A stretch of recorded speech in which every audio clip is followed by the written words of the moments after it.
Hi, it's Jodi Medell, Doctor of Physical Therapy and Transformational Coach, welcoming you back to the 3 Pillars of Fitness with a focus today on an extension of knee stability exercises. In the last video, we talked specifically about recruiting that VMO and getting terminal knee extension, meaning that full knee extension.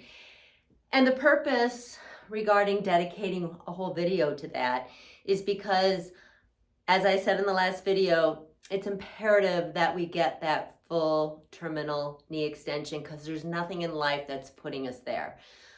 Life puts us into flexion, knee flexion, but life does not put us into knee extension. So we really have to do a mindful approach and focus on getting that knee extension and challenging it and being able to maintain that extension functionally. All right, so today I'm going to show you more knee stability exercises, and we're going to go into knee flexion because in order to have really good stability around a joint, we need to have the opposing muscle groups contracting equally to support that stability. So we did focus on specifically the VMO, but in doing a straight leg raise, you're recruiting all the quads anyway. So that's the front side of the thigh or the muscles that cross the front of the knee. Now we're going to focus on the hamstrings, the muscles that cross behind the knee. Now, these 2 exercises that I've shown you are not what I would call functional. They're not closed chain because typically our feet are on the ground when we're stabilizing and supporting our knees. And these exercises are open chain, right? Meaning feet are not on the ground, but we're still recruiting those muscles and still getting that muscle activation to prep ourselves for pulling it all together and creating a functional movement, i.e. feet on the floor.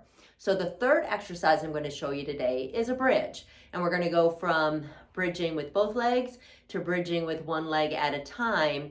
And this also incorporates pelvic core stability. So I might touch on that a little bit just to give you some pointers as to how to do these exercises correctly.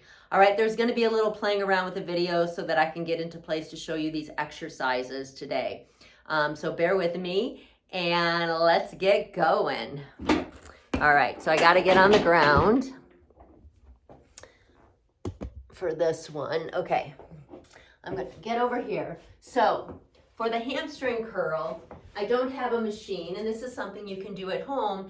You need a long band, and this is from Rogue Fitness, ROGUE Fitness, and it's their smallest band. So right now, again, we're working up to that functional 30 reps in a row because we want to have this stability as something that's more endurance. We have the strength that we're building in order to create this stability around the knee.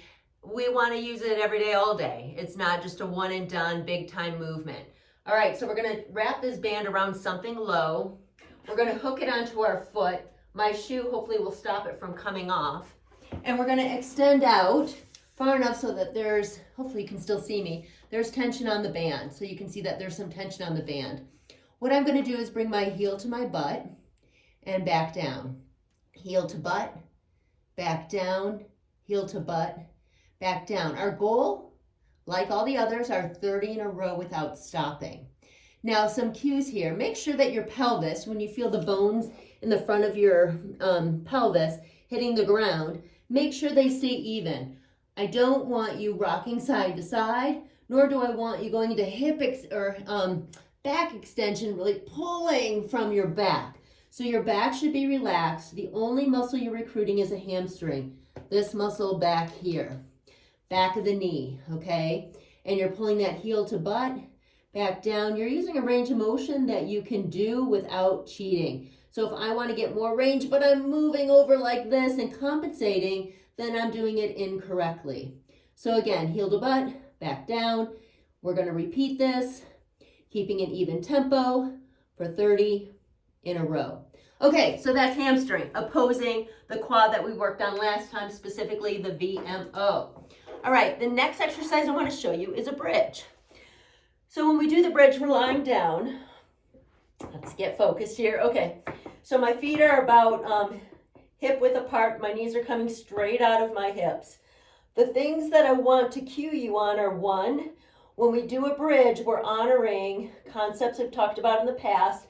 That line from pubic symphysis, the most anterior part in front of the pelvis, to the sternum, okay, our breastbone.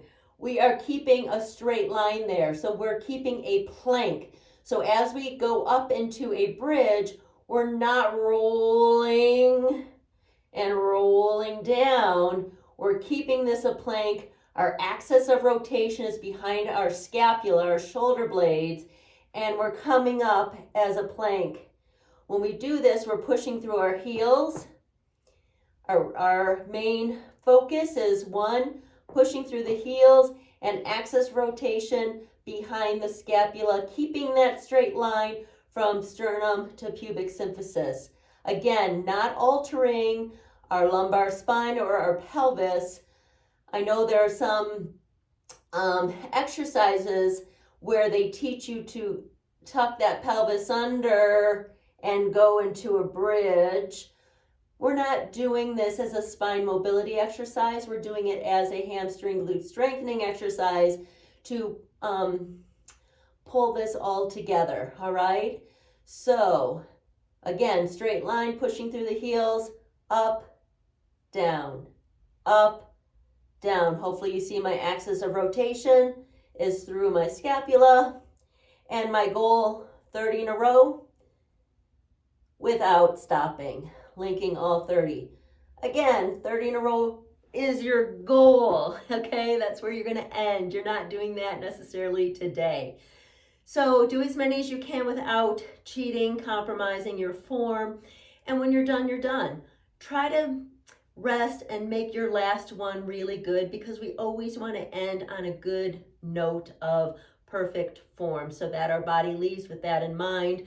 So next time we do that exercise, the memory is great form. All right, the advancement from the two-legged bridge that I just showed you is a one-legged bridge.